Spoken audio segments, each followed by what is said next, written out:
Moi, je me contente de tout, quoi. Tout me plaît. J'adore le béton quand j'ai envie d'aller voir du béton.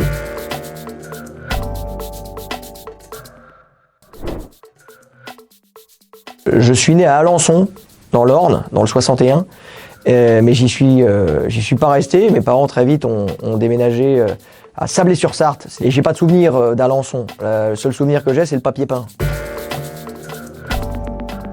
La Sarthe, c'est plutôt le Maine, historiquement, parce que la Sarthe, c'est quelque chose qui n'existe pas vraiment, c'est une région, c'est un département artificiel, c'est le Maine. Et le Maine, pareil, il y a une grande histoire dans le Maine, c'est Foulquenera, c'est aussi la cité Plantagenet avec Le Mans. C'est une région, le Maine, on est aux frontières de la Bretagne, entre la Bretagne, la Normandie, la France, la Touraine, des seigneuries très fortes au Moyen-Âge, où ça s'est beaucoup battu. En l'an 1000, 1100, ça n'arrêtait pas de se friter, quoi. Ils se battaient pour 2 km², pour une haie, pour un champ.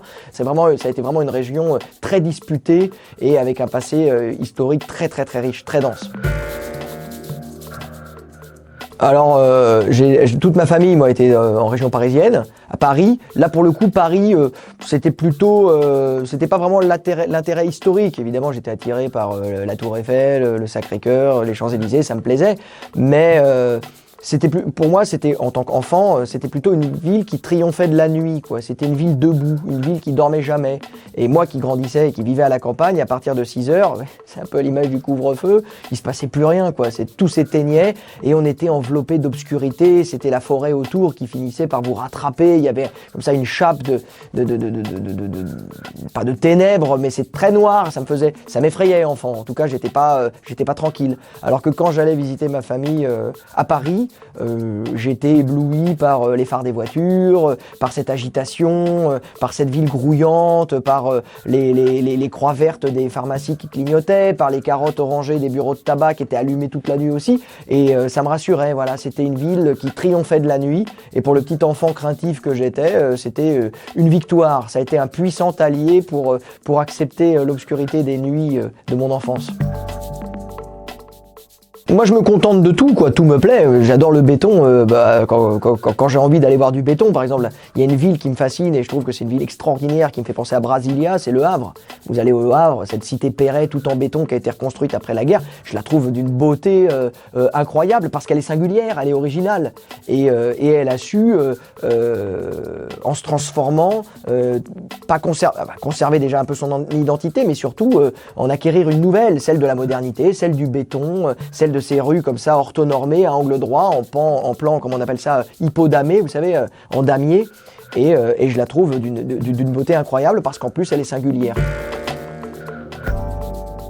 Déjà, il y a une lumière incroyable due au fait qu'il y a beaucoup d'humidité qui remonte comme ça par capillarité, par ce fleuve majestueux qu'est la Loire. On dit souvent que c'est un des derniers fleuves indomptables d'Europe. Je ne sais pas si c'est fantaisiste, en tout cas ça lui va bien. C'est une véritable aquarelle, quoi, les pays de Loire, les pays de la Loire. Ça lui donne une lumière incomparable. L'île de Ré, c'est à peu près aussi la même chose. On n'est plus sur la Loire, mais l'île de Ré, qui est une île plate, qui n'est pas très belle en soi. Les villages sont très beaux, mais l'île, elle n'est pas très belle. Il y a peu de bois, il y a c'est pas vallonné. Mais par contre, il y a une lumière qui est incroyable.